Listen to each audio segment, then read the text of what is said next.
मेरा मन ही उनके सामने चुनाव लड़ने का है। और वो 4-5 बार से बेवकूफ़ बनाए जा रहे थे लोगों को। जो चुनाव अभी आगे होंगे हरियाणा में, क्या मीनू बेनीवाल जो पर्दे के पीछे मैनेजमेंट करते हैं, सारी की चीज़ें कैलकुलेशन करते हैं, लोगों की सेवा कर रहे हैं, बहुत सारे काम कर रहे हैं, क्या आप चाहेंगे कि आने वाले चुनाव में आप चुनावी राजनीति में उतरें और आप चुनाव लड़ें? डेफिनेटली अगर पार्टी चाहेगी तो मैं बिल्कुल चाहूँगा। विधानसभा क्षेत्र ऐलनाबाद ही होगा? पार्टी तय करेगी।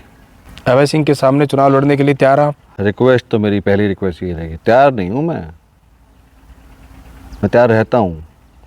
मेरा मन ही उनके सामने चुनाव लड़ने का है। क्यों? वो एक उदाहरण है, उन्होंने नज़ीर पेश की है। वो हमारे विधानसभा से एमएलए बनते हैं, 100 गज ज़मीन नहीं है उनके पास मेरे इलाके में। वैसे तो बहुत बड़े आदमी हैं, उनका बहुत मधुर व्यवहार है जैसा आपको पता है। कोई उनका ओएसडी, कोई पीए, कोई सहायक, कोई सहयोगी हल्के में नहीं है। कोई दुकान, मकान, कार्यालय उनका हल्के में नहीं है। और वो 4-5 बार से बेवकूफ़ बनाए जा रहे थे लोगों को। पहले भी वो उन्होंने जो और जीते, मैं चाहता था कि व्यवस्था परिवर्तन होनी चाहिए, चाहता हूँ। तो मज़ा तो उनके सामने आएगा कि चुनाव, बाकी तो चुनाव तो नॉर्मल चीज़ है, चुनाव तो आदमी कहीं से भी लड़ सकता है। मेरी अभी भी ये इच्छा थी कि मैंने मैंने टिकट नहीं मांगी थी तो मुझे नेतृत्व ने कहा था, मैं बड़ी जिम्मेदारी से कह रहा हूँ, मुझे दूसरे विधानसभा से चुनाव लड़ने के लिए नेतृत्व ने पूछा था। मैंने यही कहा था कि जो पार्टी का निर्णय है मैं उस पर ही चलूँगा, लेकिन मैं दूसरे क्षेत्र से नहीं लड़ना चाहता। ऐलनाबाद से? ऐलनाबाद से नहीं, अभय चौटाला के सामने।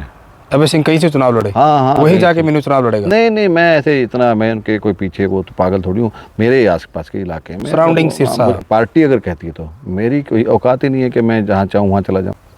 टिकट पार्टी ने 2024 में बीजेपी से आपकी बजाय किसी और को दी। कांग्रेस के विधायक भरत सिंह बेनीवाल वहाँ से विधायक बन जाते हैं, अभय सिंह चौटाला इनेलो के हार जाते हैं। ये कहा गया कि मीनू बेनीवाल की इसमें भी बहुत बड़ी भूमिका थी। भरत सिंह बेनीवाल अगर विधायक बन पाए हैं तो पर्दे के पीछे से मीनू बेनीवाल का बहुत बड़ा योगदान था। मेरा क्या योगदान होगा उनसे? मेरी आज तक मैं 50 साल का हो गया हूँ।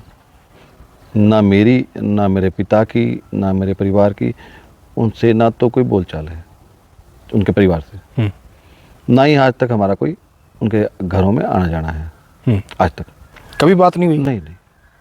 एक बार कभी एक शादी में हमने हाथ मिलाया था, मेरी उनसे कभी बात नहीं हुई। मेरे पिता की जो दोस्ती जो थी, मेरे पिता का जो आना जाना था वो जगदीश बेनीवाल जी के साथ था, इनके साथ नहीं था। इनकी तो उनसे बनती नहीं थी। जो विद्या बेनीवाल जी के पति थे उनके साथ उनका मेरे पिता का आना जाना रहा।